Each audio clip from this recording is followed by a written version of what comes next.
Hello! Grabe guys. Pagod ako pabalik-balik. Nag-commute pa naman ako. Hindi ako nag-bike. Gusto ko naman. Dahil sa mga pinagbibili ko, wala sa plano. Wala sa planong mag-grocery. Nag-grocery ako doon sa Alfamart. Kasi nga, yung uniform ng asawa ko, saan ba yun? Hindi ko nakuha nung nagpaayos siya ng motor. Dapat babalikan yun ng hapon. Hindi na namin nabalikan kasi nga, Diyos ko, anong oras na kami nakauwi. Kasi hapon na rin natapos yung motor. Walang tulog yung asawa ko noon. Hindi na namin na balikan. So, ngayon ko binalikan. Pagdating ko doon, hindi pa rin pala natahi yung pantalon. Azar! Hindi natahi yung pantalon, sabi nung mananahi. Tinanong ko kung matagal ba tahiin. Sabi niya 30 minutes. Habang nagtatay siya, habang tinatay niya yung sabi ko, mag-grocery muna ako. Naparami ang grocery. Kinulang ang pangbayad. Putik na yan. Pabalik-balik tuloy ako. Pagdating ko doon, tinanong ko kung magkano. Ayun, kinulang talaga. Kaya umuwi muna ako dito, tapos bumalik na naman doon. At ito ang mga pinamimili ko na naman. Sorry naman. Headband.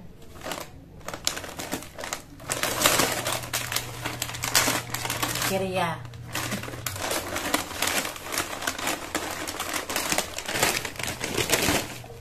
At itong arroz caldo. Babaunin namin to guys. Yung mga ready to eat. Abangan nyo kung saan kami pupunta. Char. Mamili din ako nitong ano ba tawag dito? Cotton pads. Yung bilog na ano. Tsaka itong mochi. At least made in Japan. Gawa ng Japan. Charot. Ngayon ko lang to nakita eh. Mochi. Parang mochi lang to sa atin eh. Basta yan siya oh.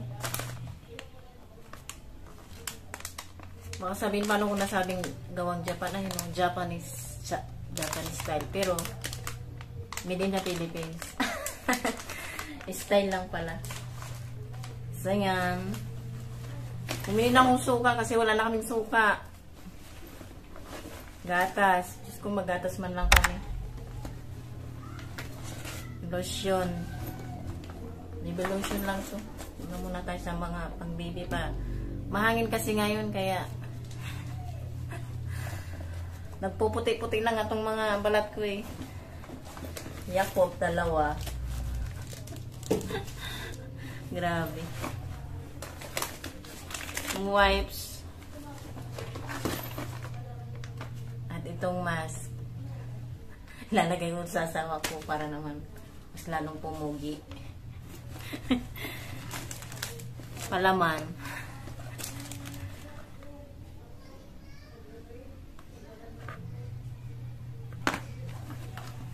At palaman pa rin. Ito totoong palaman. Pumili din ako ng mushroom. 2. At ito, magkukulay ako ng buhok. Pero hindi ako. Pumayag naman asawa ko pero hindi yung ano. Wag yung masyadong yung hindi nalalayo sa itim. Brown black naman to. So may pupuntahan ako, baka pumunta ako doon sa pamangkin ko. Baka marunong. Tapos grabe naman. Taba ko na talaga. Tapos ito. Ay. Ito guys, nadaanan namin to nung nagpapayos yung asawa ko ng motor. Sabi ko sa asawa ko, Dinaanan lang namin to, kaya lang sabi ko sa kanya, parang kinindatan ako ng bag. Binalikan namin, sabi ko, parang ang ganda nun. Binalikan, sabi nung nagtitinda, sungkitin ba natin? Nung susungkitin na, tatakbo na sana ako, alis na ako. Sabi nang, pinigilan ako ng asawa ko, saan ka pupunta? Susungkitin na nga para makita mo. Ayan. Ito na siya. Wow. Hindi naman siya branded, no? Okay lang ito. Maganda lang. 250 lang to, guys. Oh.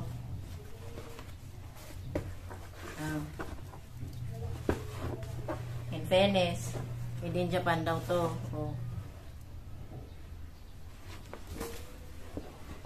Nagandaan lang kasi ako.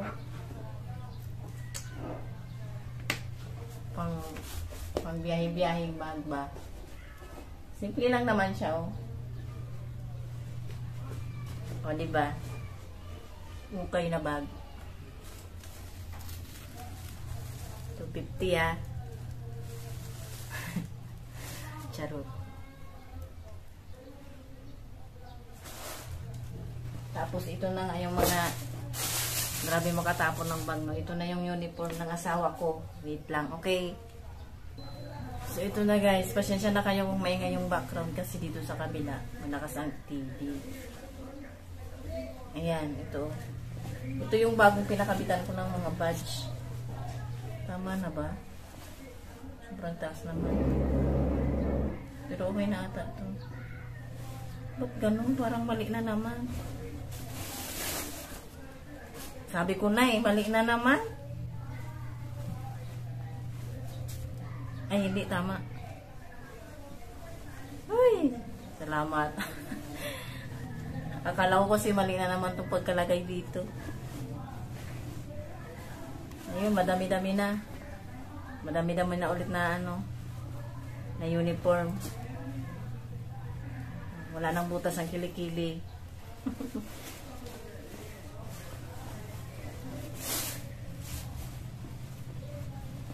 Ayun, wala na ng butas.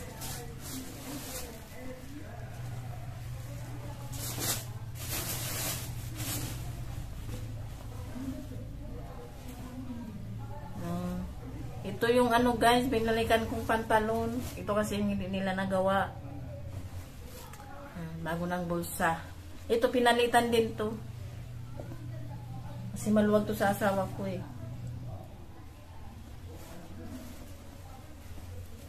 Ito luma kasi ito pinalitan. Pumayat na ang asawa ko. Pumayat na ata dahil sa akin. Yes, fresh yun. Tapos ito naman yung bago. Ito yung punit dito sa gilid.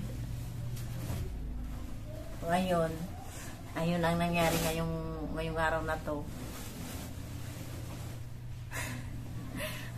Nakakainis. Alam nyo, minsan lang akong lumabas. Tamad kasi akong mag-bike ngayon kasi nga wala lang. Wala nga kasing mapaglagyan ng bike. Pag sa kalsada, walang parking. Baka mamaya, paglabas ko, wala na yung bike. At saka maraming tao siksikan kasi. Nilang tao, pati sasakyan. Traffic, akala mo nasa EDSA ka. So, yun lang. Salamat po sa inyong panonood at lagi nyo pong supportan ang aming channel, ang aming mga video. Thank you!